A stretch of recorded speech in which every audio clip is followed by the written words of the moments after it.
something to try to keep them alive, because BaRRaCCuDDa has been playing better, I think, today than we saw yesterday. He hasn't had the opportunity to bring it all the way to fruition. I agree, because I don't know if he's getting quite enough support. But let's move into the picks and bans for Game 3. Potentially our final game if the Knights can close this one out. But I don't know if it feels that way. Space Station improved in Game 1 from what we saw day 1, and then in Game 2, they looked like they were actually going to be able to win it. So if they can keep that same trend going, there's a chance they can slow down this Pittsburgh Knight team and hand them their first loss. Well, Space Station still electing to go for that first pick position and gonna stick with that Alpois Circuit ban that we saw from the last game. So if it's anything like the past 2 matches, King Arthur, sure enough, already being taken care of by Pittsburgh Knights. And I think there is some possibility here that we even see Pittsburgh Knights maybe looking to strip that Achilles pick away from Aquarius. Yeah, maybe not allow Aqua to feel so comfortable on that pick like he has before. That could certainly be a path they want to go. The Xbalanque has been the first pick in every game so far by whomever it was that was first pick this time. He's been allowed through. And then Bacchus has been contested in these response slots. So I wouldn't be surprised to see that again. EmilZy did play well. He was very, very tanky. There are a lot of times he was able to walk out of a situation where anyone else would have died. So I wouldn't be surprised if we see that here. It definitely seems pretty nice to have all that damage mitigation on It's Bacchus. good, isn't it?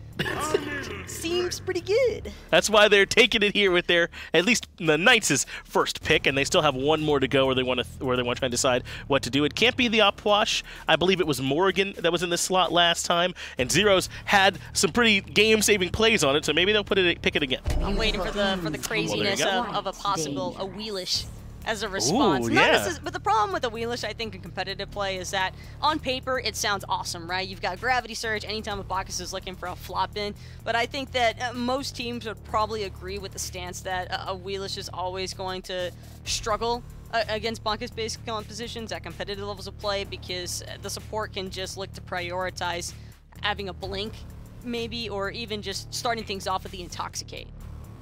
Well, so far, Taco, these picks and bans are the same as what we saw last game. If history were to repeat itself, we would see the Pele and the Raijin here. In fact, so far, Vin has prioritized this Raijin pick, so I wonder if that's something he's going to try and grab again, but no, it'll be the Artio coming through this time.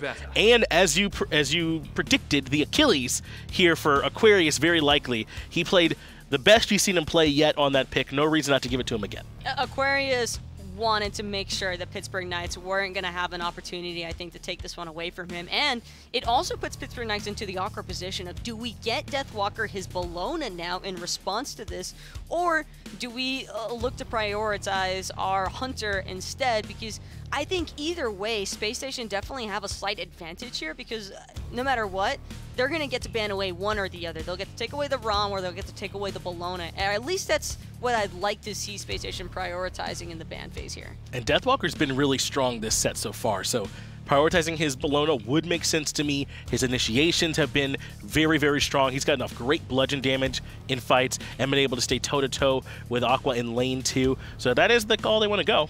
I certainly wouldn't have a problem. I think the other thing, too, is with the Bellona Eagles rally, I mean, that's only adding on positives purely for Bacchus, because he's already got so much damage mitigation, and then when you add on all the protections that you're getting from Eagle's rally, that's another big reason, I think, why SSG have definitely struggled to keep Hera alive, because Hera's got to be forced into the position of hitting Deathwalker around the thorns. And when you're having to hold your autos in your kit for so long, there's only so many times you can Rising Jaguar away before Bacchus and a Bellona is going to be able to run you down.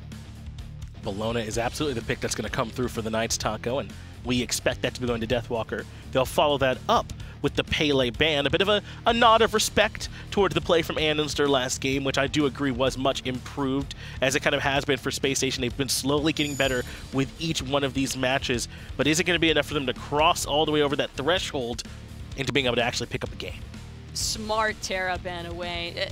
Didn't even give it much thought, but honestly, seeing it, having been stripped here now, I think that was smart, because 2 Terras is scary, do you think? Or 2 Terras is terrifying. I could not even imagine trying to deal with that. We already saw how devastating double Bacchus Intoxicate can be, and that's right. That's something also that we haven't really had much chance to discuss, because Morrigan, I mean, we saw a lot of Zyrhoes going into the Bacchus or going into the Bellona, but I think that also SSG have to be careful not to give Pittsburgh Knights or a key piece that they could also use on that Morrigan ultimate. And gods like the Ratatosker, for example, I think could be, you know, very risk versus reward here for Space Station. Well, let's see what it is that Adapting picks. He took the Robin last time, and it did end up working for them in the last game as they picked their Hunter here first. But he had been sticking mostly to these in-hand focused gods, the Bakasura and the Arachne. Arachne has been banned from these last 2 times, so now it does kind of leave the door open. It is likely his pick they still need to grab, and we'll get a chance to see that when it comes all the way around for the 10th pick. And if I'm Space Station here, I think that they just felt as though Terra and Arachne would be ultimately more influencing picks, because you are probably expecting vote to go for the ROM. So with that in mind, I think that Space Station are definitely open to having an opportunity here now to just give heavy responsive picks to this ROM. I don't think it's unrealistic, but I honestly kind of want to see a Kumbhakarna here and maybe an Achilles in the jungle. I think that could be strong. It has felt like the more control they've had, the better the team is. I am also interested to see where it is that we're going to see Venenu go in this game. He played the Raijin last time, the Opwash before that, but those have both been banned out this time, Taco, so we're going to have to see a little bit more from him in terms of what he wants in this pick. I do think Hera is still on the table at this point, if I'm not mistaken, so that could certainly be a strong pick, too. All the pieces are I think that he's just going to beat you to it, Finch. Are you sure that your mic isn't going into the player booths room right now? Yeah, they're in there like, oh yeah, Hera's still up. Yeah, she's good, I think. Finch. So yeah, why not pick that one about her. Certainly, I trust the Space Station boys were considering some Hera, so this adds a little bit of what you wanted, though, right? Argus can be kind of this other frontline presence. That knock-up is nothing to scoff at. This is a strong pick. Controlling, and I like that Hera is also going to have, you know, a little bit of survivability, I think, with her own shield and that little bit of movement speed. But mostly, I think Space Station have struggled. Like, Game 2, all of their struggles came around that Fire Giant and the Enhanced Fire Giant. I definitely think that Hera is going to reduce a lot of that frustration for them, because they'll have Argus to utilize. They'll have Argus as well as just a heavy disrupting factor for this Bacchus Bellona that we've seen so consistently. It'll either be one or the other going for the initiation, and then you can immediately expect either the flop or the Eagles rally as follow-up. And when you have that steady of consistent setup, it makes things really easy for Zyrhoes. I feel a bit like the fool, Taco. If those other 2 auto-attack focus assassins were gone, well then obviously Kali is the next selection, right? And this is scary for Space Station, because Adapting really can run games. But we've got our 2 teams locked in. Game 3, backs against the wall for Space Station. Let's get it over to the casters to see the action. Thanks a lot, guys. Again, I'm going to agree with my analysts here. I think that Hera will be a big change here for Space Station and could potentially be the difference maker. It's all about the team fight control. That's why Hera was locked in, and Bakasura having a little bit of AoE control in his own right was a shot at adapting. Taking away a lot of his comfort picks. Now seeing this late game hyper carry out the Kali, I'm not really too sure how he's going to perform with it, because I haven't personally seen it, but whenever we're talking about adapting, you got to trust that he's going to get the job done. Listen, yesterday was our opening day here at the Smite Pro League, and Adapting and the rest of his squad played. And the way they played against SK Gaming was game number 1, SK was drastically winning, and then Bakasura, or it doesn't matter what character, Adapting got a quadra kill and they win the game. And then game number 2 is the same thing. Adapting gets a multi-kill and they win the game. Kali, if his team is losing, Kali can just come, get a quadra kill, and they can win the game. This is absolutely set up to play a very similar style that they played against SK Gaming. Very true. You got Kali. You also could play Vamana, but I think the cleanup crew, if you're looking for basic attacks, you got to be leaning towards Kali. You also can't forget her ultimate, giving her a temporary second life against andinster that's going to drop the Regurgitate, and whenever you get the Oboe going online, I think that's going to be when Adapting is certainly going to out-trade out andinster. Listen, sometimes the term hyper carry gets overused, but going all the way back, Kali has always been considered a hyper carry. If it gets 6 items, now, you know, 6 items even without boots anymore if you go Elixir Speed, Kali will just win the game. She can cut players down. The passive is ridiculous. You brought Kali down to 10%. Well, she killed your Hunter, and now she's full HP again, ready to do it all over. That's insane. This character is great to put in the hands of when you've got a single-player star, and guess what? Adapting is a star. Both of these junglers going for a different option. More mobility for andinster on the Bakasura, probably going to be that hasten katana, whereas we're seeing some penetration options from adapting. More than likely will be the crusher. You want the attack speed, you want the extra damage over time. Left side mid camps going to go to the way of PK, whereas right side's andinster going to take it for himself. Yeah, the crusher does a good job. Early game, Kali doesn't really have much to talk about, but she does very, very early. The extra 30 damage from the crusher is going to be a nice look. Wow. Jeff trying to compete for his own purple. Will lose that competition. EmilZy up on top, picks it up, no problem. It's not that big of a hit to lose your purple buff statistically, like you look at the gold disparity, but mentally, it sucks as a player to lose your buff. No matter if you're soul lane losing your blue, jungler losing your speed, dual lane losing your purple, mid lane losing your red, it just sucks. Like, that feeling is one of the worst feelings in competitive Smite, because you know the enemy still has their own buff to go for after. Certainly, yeah, you worry about the compound nature of losing a buff. When one buff leads to a second buff, because then your enemy has the timer and undeniable knowledge. So that's certainly something you got to worry about for sure. Right side of the map, Deathwalker yet again, feeling bold, going for a steal on the back camps against andinster, trying to eat Venenu away. Wasn't really too sure who got that one. But either way, stealing away the two small ones is still good enough to take away from Andy, give it to Adapt. Speed buff's about to respawn, so our jungler's likely to be safe and sound. Where is... Oh, Bacchus mid lane. Okay. Gonna get this next wave, share it up with Hera, and then fall back to the speed buff. Has to be aware, though, that Deathwalker has been routinely in his jungle. So certainly a thought at the very least. Could be an idea to delay the speed buff potentially if he wants to keep eyes on the back camps as well. Making sure that he aligns the speed and the blue buff, as we're seeing Aqua go to his own blue after clearing out that wave. While DW was preoccupied with the Totem of Q, I liked what Aqua was doing. He was just not even last hitting the wave. He was just straight up freezing the wave, keeping it outside the tower line. Well, BaRRaCCuDDa here going to take a big chunk next to EmilZy's jump on in. Vote again on the Ram. Just trying to provide some poke. Adapting is here. He does have Blink available. Could blink over the wall and find a nice stun lash. Instead, going to utilize the fact that the enemy did successfully invade last time, and they'll invade again this time. Pittsburgh Knights, like clockwork. And again, just like game number one, totally early on, find themselves almost 1,000 gold up. The only way andinster could have possibly stolen that, he would have to walk up, preemptively beads against either Belch or the Kali stun, and then eat minion at the last moment. And even then, trading out 160-second beads for a purple buff, not worth it. It'll respawn in 2 minutes, so it'll come back faster than your next beads. And we were talking about how much it sucks to lose one purple buff because you know the timer's there for the enemies. They're going to look for the second one. That's exactly what's happening in Pittsburgh Knights, with the addition of now their third Totem of Coup is building off of an almost 1,000 gold lead. Venenu right now on the Hera, very eager to see this. I really love this character. I think this character is very interesting because while she does provide burst damage in the late game, she's very much a control mage for the majority of it. She's incredibly difficult to kill.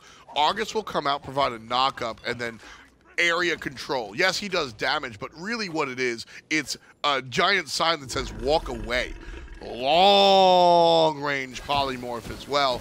A lot of these tools are really just to control a certain spot, make players avoid a certain spot, and then in the late game, that clap, that first ability, just starts chunking. So I really like this god, and I want to see what Venenu can do with it. Especially when you're dealing with Zyrhoes playing the Morrigan, when you can accidentally hit him with all your AoE. You drop the Argus hitting maybe someone else, and then here's Zyrhoes casually trying to stealth and do Zyrhoes things. Cue the jaw music here, by the way. And I like his other abilities as well. Better than the Raijin, I think, in terms of survivability, because you have the shield, which also gives you the movement speed. And that's going to be the mindset that Venenu is going to have in these late game teamfights, is just save that shield once he gets dove. Pittsburgh Knights looking for the third purple buff in a row. Here comes Bakasura just chowing down. Andinster operates and activates the ultimate. And here comes BaRRa trying to chase. Adapting jumped on. Andy, first blood for Space Station Gaming, but from a distance, Vote takes out BaRRaCCuDDa, and up close, Vote takes out JeffHindla. Double kill for the Hunter as he looks for another one. EmilZy on the run from the mid lane mage. Zyrhoes gonna tag in, look for the stun. It's beads out. Venenu with a big old shield. Here's the transform into Bakasura, but he can't make it happen. Venenu's still alive, looking for the kill. Zyrhoes still jumping, and Venenu still chunking. EmilZy goes down. Argus doing the dirty work. Zyrhoes does get the cleanup, but it's after Venenu finally finds his target. 3-2 after that. A 5-kill team fight at minute 6. Man, where's your height of the urchin now at 6 minutes, right? But honestly, despite getting first blood for SSG, not even a matter of deterrence for PK. They wanted that rest of that fight. Overextended was Venenu chasing down EmilZy. Great patience from Vote during his ultimate, allowing the full effect of Belch of the Gods to stun out a particular member. I think it was JeffHindla, stunning out JeffHindla and getting the very last hit. Great synergy between the dueling. EmilZy jumping away here. And again, Zyrhoes with the creativity going into the Bakasura to try and cut down the mid lane mage. Using that hasten katana to chase him down. Never the same character, which I think is oh so interesting. Adapting blink available. Not going to go for any such plays. And that was another thing I wanted to bring up, was the blink being available. It was a good use of all the abilities from SSG, really punishing adapting. You could tell that he wanted that purple buff at all costs. Defensively, it was andinster dropping Regurgitate, saying, hey, you got our first and second purple buff, but bro, like, you're not getting our third one no matter what. Full out commit. Adapting was like, no, I'm getting it. Drops the ultimate. Was about to blink away as well, but BaRRaCCuDDa uses the Rising Jaguar just to put Adapting into combat, which actually probably got BaRRaCCuDDa killed, having to use that ability offensively, but it did give them at least the first blood. Pittsburgh Knights, though, the ones that are on the good side of it. About a 1,500, almost 2,000 gold lead here for them nice and early. They did win the team fight 3-2, so they'll walk away with the spoils as well. All over the purple buff, man. Yeah. All over the pigs. Remember when they were pigs? Oh, the boars? The boars. Yeah. Just the pigs. Remember the right side of the map having fire giant elementals as well? Yeah, you would remember that, you solo later. Well, I'm looking at the Totem of Coup as Deathwalker has 6 of them already 8 minutes in. Well, here's a fight in the middle lane again. Deathwalker makes a rotation and immediately just decimates Venenu. And he jumped on as well. The stun not going to land. Deathwalker still on the chase. He wants it so bad. He's going to dodge. He's going to weave, and he's going to die. Andinster, the second member of SSG, this team fight to fall down. The Tier 1 tower going to do just that. Totally. A 10-minute tower here in the Smite Pro League. Barely even 9 minutes into this game. DW sacrificing a whole wave, knowing when the proper timing of a rotation is called upon. Using his Eagles rally to chase out Venenu. The Argus was like mid-flight landing down. It's like, where are we dropping, boys? And then they like get dropped into the water is what happened instead for Argus. So all of PK get a 2-for-0, a Tier 1 tower, and their 7th Totem of Coup. Pittsburgh Knights. This is the style of play that people expect when they see a star-studded roster like this. Deathwalker adapting, Zyrhoes, EmilZy, Vote. They're supposed to kind of win games like this. I loved game number 2 from Space Station's perspective, but man, Pittsburgh Knights can be devastating. They're just on a whole other level. They came to play in Season 6. When I thought of who the meta makers were in Season 6, I think of Splice, I think of SK Gaming. because they're the teams that kind of, you know, stick together, and they are the creative mindset. So if anyone's going to bring out something wild and wacky, it would be them to make it work. But Pittsburgh Knights defended against the wacky and crazy yesterday in a scoreline that made it look like they dominated SK Gaming when the telltale was different. I think that PK had a big challenge in that last set, but up against Spacestation Gaming, it's almost like child's play. Game 2 was more difficult, don't get me wrong, but still, this is just like a whole other league of their own, it seems. Just a bunch of wild and crazy kids. You made like 3 comments there that I wanted to follow up. A league of their own, I want to mention the Madonna movie. I wanted to mention Wild and Crazy Kids. You said something else in the middle of that. Good old Tully. It's never a dull moment casting with you, F-Dot. Right now, andinster in the middle lane. Not opting. This is so unsafe for Space Station. Losing your mid lane tower at this point in the game is game changing. Normally, you just look at it, it's 500 gold, no problem. But your lack of safety, your lack of an ability to find a fallback point, you have to travel so far to say Ali Ali oxen free. You're just not in a spot to really contest Gold Fury, contest Mid Harpies, contest any of that, because your home has been moved 7 blocks back. That's true, and the fact of the matter is both of these junglers playing these hyper late game carry picks is only favoring out Pittsburgh Knights, considering they have the substantial gold lead. They can start grouping up much faster in these team fights, getting level 12 for the second relic before most of their other counterparts. It's going to probably enable them to get a relatively quick Gold Fury in a couple minutes. Well, there's another Totem of Coup. 9 in total now for Pittsburgh Knights' solo laner, Deathwalker. It's 1125 gold collectively. It's a big deal. Team. It's a big deal. It's, especially when we look at the 4,000 gold lead here. 1,000 of that comes from dominance in the solo lane. That is pretty wild, and that's also added with the dominance in the dual lane, although Vote could be in a lot of trouble. 4-on-2. Spacestation Gaming here have the numbers, but do they have the power? Oh, yeah, absolutely do. BaRRaCCuDDa takes down Vote nice and easy, and they immediately run to the Gold Fury. They absolutely know what they're looking for. Aquarius here in zone, and they're going to jump on top. Forced to jump from EmilZy. Gold Fury down to about 80% HP.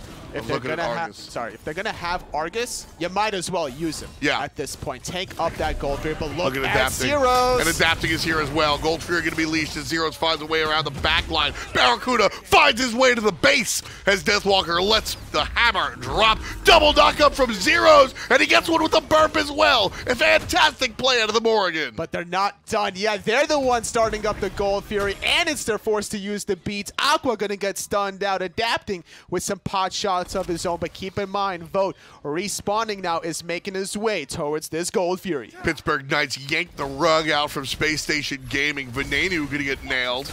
Some more trouble, but he turns it around on adapting, and a nice play there for the mid lane mage. That polymorph was perfect. Adapting couldn't even use his ultimate to buy him an extra second. It's still gonna be a 4-on-5 advantage now in Space Station side. I don't think they can start up this Gold Fury. They are very low.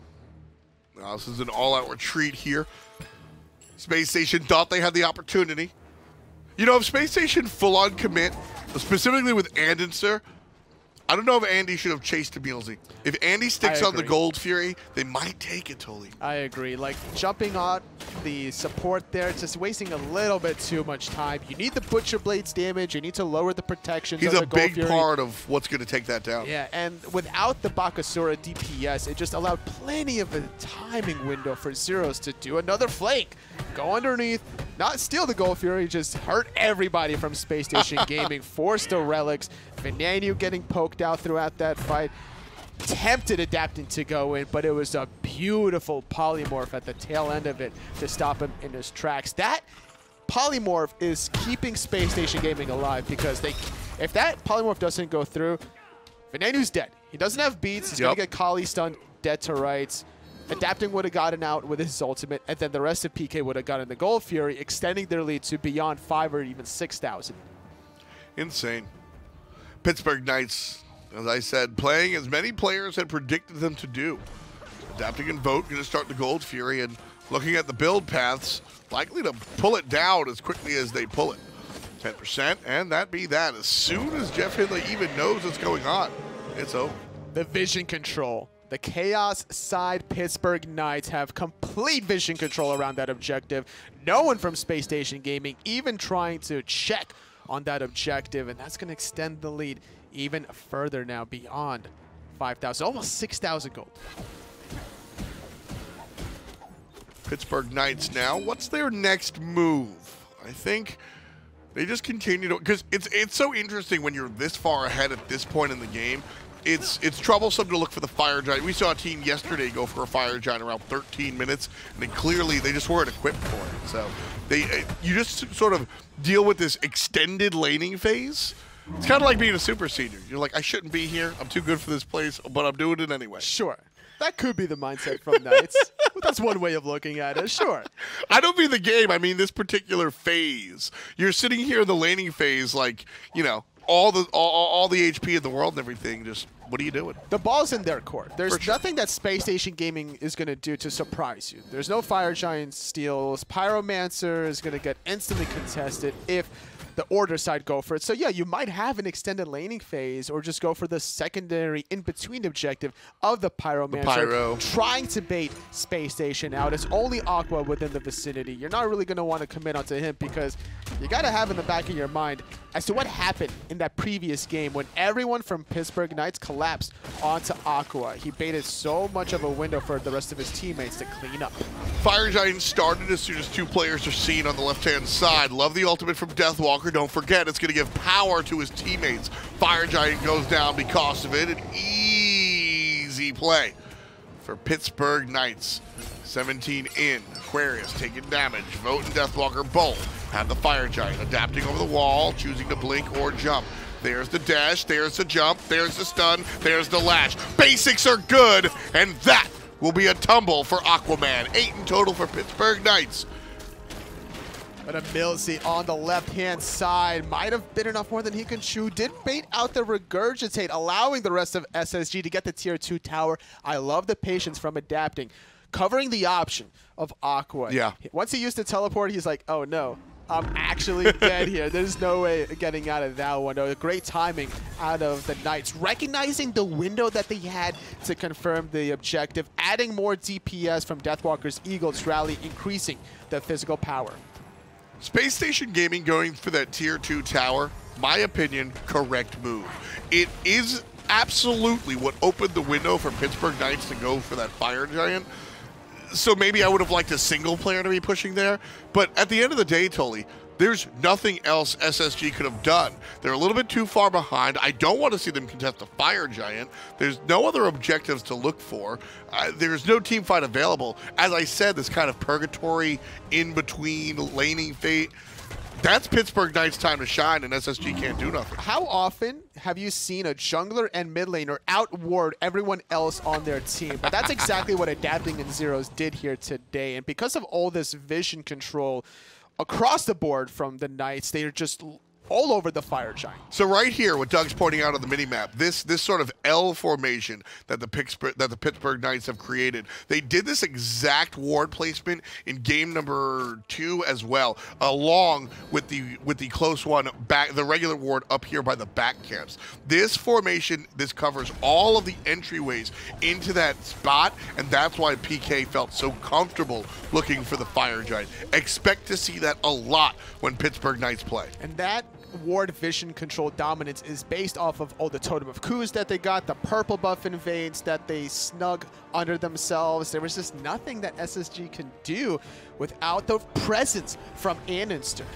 Pittsburgh Knights looking for a fight on the left side. Zyrhoes not involved just yet. Gonna go ahead and blink on in. There's help as Zyrhoes is trying to control things. Space Station, they're the ones with control. They are for now, but they have to worry about the rotation from adapting eventually. He was split pushing in the mid lane. DW. Oh, Deathwalker, big old ultimate, gonna grab 3 players. Vote doing his job on the back line, taking care of the tower. Jeff forced out the easy way. He won't get killed, Tolly, but he certainly can fight. Tier 2 in the pocket. They just went for a 4-on-5 fight without a care in the world. Adapting was going for a tier 2 mid tower. Check the speed buff actually during the fight. I was watching the mini map. He wanted that speed buff. Yeah, that's a jungler. And then he went back to the tier 2 mid tower. That's the kind of lead that the Knights have established so far in game number 3. Well, now it's a 12K lead, and it's just going to climb from here. This is the downward spiral as Pittsburgh Knights look to make a perfect circle out of Spacestation Gaming's win column.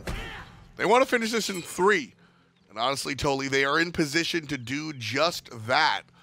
Spacestation Gaming certainly need to pull out all of the stops if they want to get back into this match. But when you're losing a 5-on-4 on the tier 2 tower anyway, what does that do for your morale? These players have been playing for a while together, and the fact that they can't stop a tier 2 tower siege on the left because adapting is also split pushing in the middle. They just are crumbling on every single corner. The next thing to fall is going to be their Phoenixes. In a straight up 5-on-5 with adapting, it's only going to get more terrifying with that late game Kali damage. So Pittsburgh Knights now. Before I was kind of saying, well, you got all this, you're all dressed up with nowhere to go. You have this giant lead, not really. This is not the case any longer. 21 minutes in, Pittsburgh Knights can do whatever the hell they want. Mid lane seems to be exactly what they want. They have the Fire Giant, and so they're going to look for it a second time. Grab the Fire Giant here, and then siege. Is there any world where SSG defends here? If they do, I don't see it. Honestly, I personally don't see it, especially with the vision control. Like, any direction Space Station are thinking about going, the Knights are having it covered all over the Fire Giant. They don't have it behind the Fire Giant pit, so if anything, Space Station would have to go literally through the wave, but the problem for that is that the wave is pushed out, so they would have that intel anyway. Space Station pushing up the left side lane. Pittsburgh know they don't need all 5 to clear this, so they'll send a couple of players back to base to look out for that left side Phoenix. I was wondering why adapting jumped over, and I thought to myself, like, wait a second, is he just going to clear the wave now? But no, it was actually just in case somebody from Space Station was waiting around the corner. Everyone from the Knights are just covering all the defensive options. If you can expect the worst, then you're already prepared for anything at that point. Exactly. 8-4, 22.5 in. Pittsburgh Knights, a dominant control of this game. 1,500-ish. It's over 10K, and that's where it gets scary. It is scary. Fire Giant around their waist as well. Though not enhanced, certainly a buff that you don't want to be defending against. PK will group up and look for the left side push. The Shogun's Kusari for Deathwalker, amplifying not only his own attack speed, but adapting his attack speed. Vote as well if he's around the corner. The Eagles rally is going to be a huge steroid buff for everyone on that objective. And this kind of a dive, you thought last game was hard for Venenu and BaRRaCCuDDa survive? This one, on top of EmilZy's damage, I don't see a world that Space Station holds on. Certainly will be tough, but we're here for it, if it'll happen. EmilZy and Deathwalker leading the charge, and the split push, of course, coming out from the Assassin. 4-1 push from Pittsburgh Knights, as classic can be.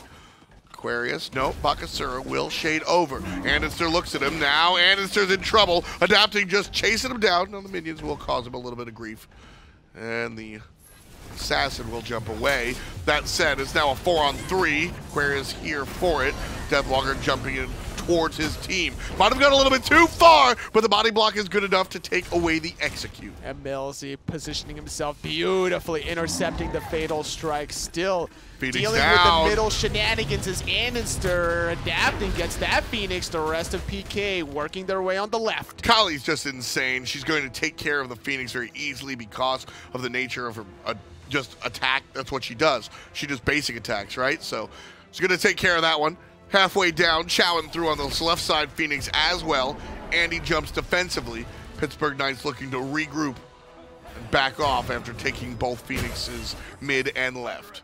Looking at the golden hand, about 1,900 gold goes to Zyrhoes. And that's why they want to back off, suspend all of it, trying to finish up some of their 6th item slots. I remember adapting. He backed at one point before these Phoenix Sieges even happened to finish off not only his Executioner, but a full Chin size as well at that point in the game.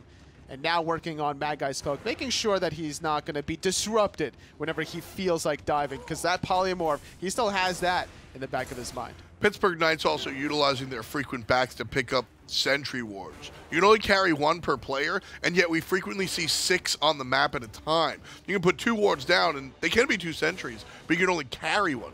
So frequently, all these players backing to make sure that they have these vision denial opportunities and making use of them for sure. SSG trying to push out the left side as far as they can safely, knowing that the next direction PK are going for is the right, but adapting doesn't want to let that happen. Yeah, the lights. Ooh, BaRRaCCuDDa still being chased. Adapting avoids the polymorph, and he's just annoying them while it's a 4-on-3 on the right-hand side. The backs are coming out from SSG. And their teammates are doing a good job of playing D. Pittsburgh can't push in. Scratch that! JeffHindla gets pushed. And he goes down. All 3 birds will be down as well. Pittsburgh Knights looking for the surge forward. Vote takes to the sky, deals with the mid laner, and Argus is going to come down for an annoyance. How did he survive with 1% health? And by the way, Adapting's doing Gold Fury during all this. 26 minutes into the game. Congratulations to you, while the rest of your team is winning you the game. He's going to get oracles as well.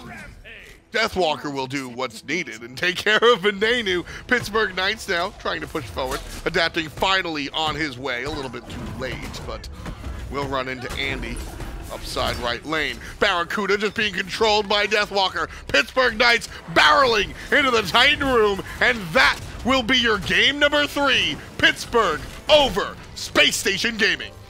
A clean 3-0 victory out of the Pittsburgh Knights. No surprises for the fans at home, I believe, going into this match, seeing the players stacked up, especially after yesterday's performance, where it was Pittsburgh Knights finding a 3-0 victory up against SK Gaming, whereas Space Station fell 0-3 against Dignitas. I really liked Space Station's performance in game number 2. I thought they brought out what they needed to. I thought they really looked at what was going wrong. The picks and bans are much better than they were yesterday as a whole.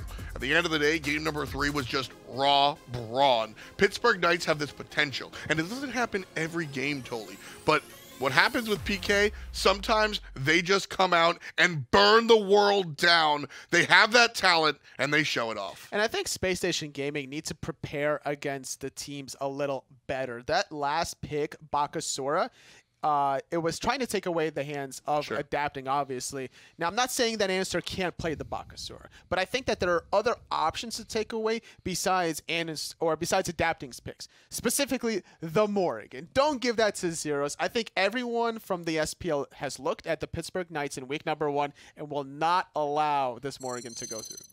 3-0 to Pittsburgh Knights. It's the second time I've said that in 2 days. Let's take a closer look with John and Taco.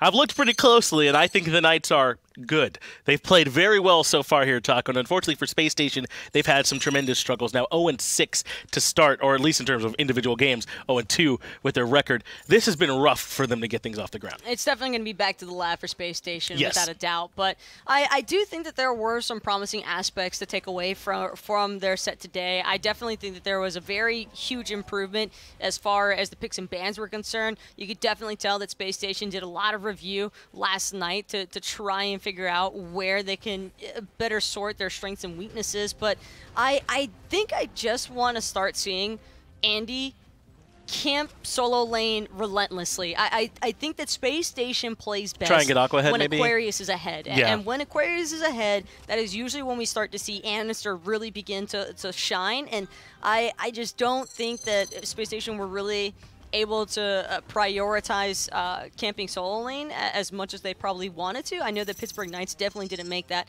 scenario easy by any means, but games 2 and 3 were significantly better, I feel, for Andy, because he was actually on the Assassins. I like seeing him on the Assassins. I like keeping them away from the Vamana, but when you look at it everything that I'm saying is coming from a more defensive-based strategy, and that was kind of the issue here that I felt between Knights and Spacestation. Knights were being incredibly proactive throughout this entire set, and I think that's what tended to give them the upper hand in a lot of these exchanges. Is that it felt like SSG were kind of waiting for an opening or an opportunity, and really a team like Knights isn't going to give you one. You kind of have to find some kind of way to create one on your own, because there were certainly some times where the Knights overstepped or overcommitted, right? And or when they were retreating from a fight and maybe Space Station could push up and get an objective or a couple kills in the back end, and we didn't see it from them.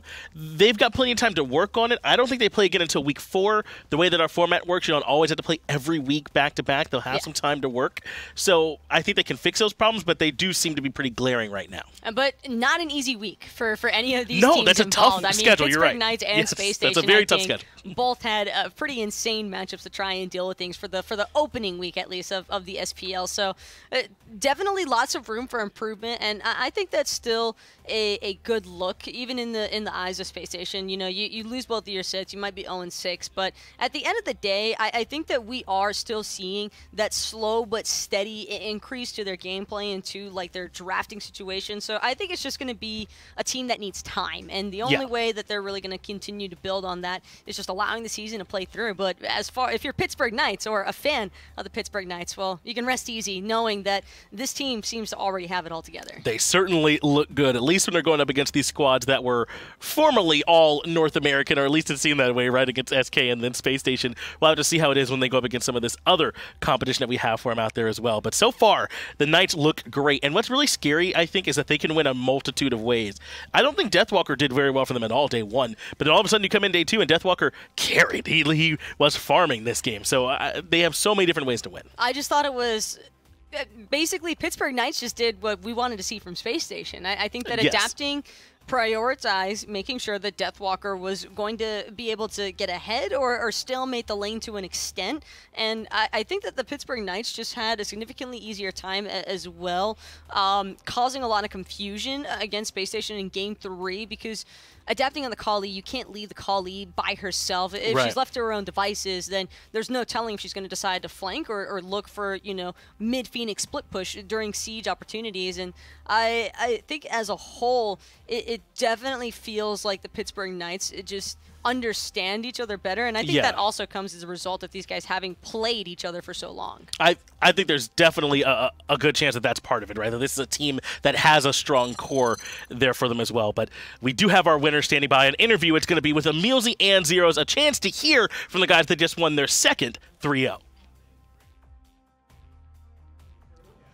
First of all, congratulations to you guys winning your second match in 2 days. Both 3-0s, kind of incredible. My first question here is for you, Zyrhoes. You've been playing the Morrigan for a while now, and you're kind of insane about it.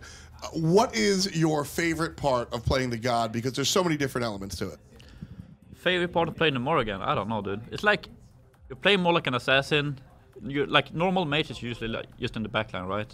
Doing backline stuff. But like as Morrigan, you kind of become the shot caller, the initiator, like the one who kills people. Like you can everything in one god. So like I guess that's what I enjoy about it the most. Yeah. So for preparation purposes, I want to go to you, EmilZy. Yesterday you guys had SK Gaming. Today was a Space Station. How do you come into it preparing for different teams? Is it just on playing your own game, or do you go on it by team basis? Well, I think SK and SSG's playstyle were very similar, because obviously we went back home and we watched SSG's games yesterday, and they pretty much just did the same start. So I guess we thought that they were going to do the same start where they invade speed, but I think we proved yesterday that there's a counter to that start, and we know that, and I think that's also why SSG started the way they did today, with just putting Jeff in duo. So there's nothing special in preparation. We knew that picks were going to be like pretty similar as well to SK. Game number 2 was a little bit difficult for you guys. What happened? How was SSG able to succeed so much? I think I'm not really sure what happened. I don't even remember completely. But like I know for a fact that I transformed into Bellona a lot, which I thought would be great. But I think I should probably have done the Bacchus transformation a lot. I think 2 fights, if I transformed into Bacchus instead of Bellona, I think I would have like one-banged one of the carries. And I think those fights would have gone a lot better than they did. Oh yeah, there was a Gold Fury fight too. Yeah. There was a Gold Fury fight earlier where I initiated. I think I got a pretty good initiator with Bellona, but then like there was like no follow-up from the team kind of. But I think they could have, and if they did, I think like we'd get a big lead early game and probably snowball that game too. Yeah, we just played our comp wrong. Like we should just dove all in instead of helping vote. Just sacrifice them.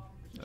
Well, fantastic job, a 3-0 again. Zyrhoes the mid lane, EmilZy support. Congrats and good luck. Thank you. Wow, I love it. Coming off the back of a 3-0 win, and they're already critiquing their play, right? Ways that could have been better, ways they could have gotten more out of that team comp. I think that the sky is the limit for this team, and they're absolutely not going to be resting on their laurels. I think my favorite part about all of that, though, is Zyrhoes calls out, you know, there was no follow-up from the team. We could have played that fight better. And EmilZy, without skipping a beat, is just like, yeah, you're right. That we weren't playing our composition to what we had actually drafted it for. We should have been diving a lot harder and just offering you as our sacrificial lamb. That, to me, says a lot about this team and their mental state and where it's at. And right now, it definitely goes along with the whole original message we were pitching with. This team is already developed, like their synergy is intact, for sure. Yeah, and this is a team where I think it could be really tough, especially after a loss, for them to trade their ideas without maybe it seeming personal, right? I mean, the way that Zero said that, it was very blunt, right? It was like, I think you should have followed up better and we might have won. But EmilZy took it in stride. That is somewhat easier to do after wins, but what about after losses as well? That's one more thing I think to keep your eye on with this Knights team, Taco, going forward. But that is going to be, you know, the end of week 1. We had a bunch of action here. The Knights came away 2-0, Dignitas 1-0. Unfortunately for SKNS and Space Station, they came away 0-1 and 0-2 respectively. But a very exciting week to start things off. And this is only, I think, the beginning of what we are yet to see as the rest of the season drags on, or I shouldn't say drags, but moves along, because these guys are constantly hitting, or they're constantly reviewing scrims, they're constantly reviewing even, I think, their rank gameplay at times. And the big thing that I've really started to understand is that now with some of these players getting a chance to also live together, I mean, it is helping them, I think, to adapt to competitive play in a way that we've never really had a chance to witness before from the pros, because now it's not just Zyrhoes, for example, saying that over a Discord server, for example. Right, they're it's him saying together, it face to face. Like, that human interaction goes a lot further than what some people give it credit. No, I think that's a great point, Taco, and we've had a great first week here in the SPL, but we truly are only just getting started. Week 1 of Phase 1 is now in the books. We've got plenty more coming your way. Make sure that you tune back in again on Monday. Console will be starting for you all at 11. We got a full week of Smite coming, so don't go anywhere. Make sure you're always coming right back here to mixer.com/SmiteGame, and y'all have a good day. Brought to you by Skillshot.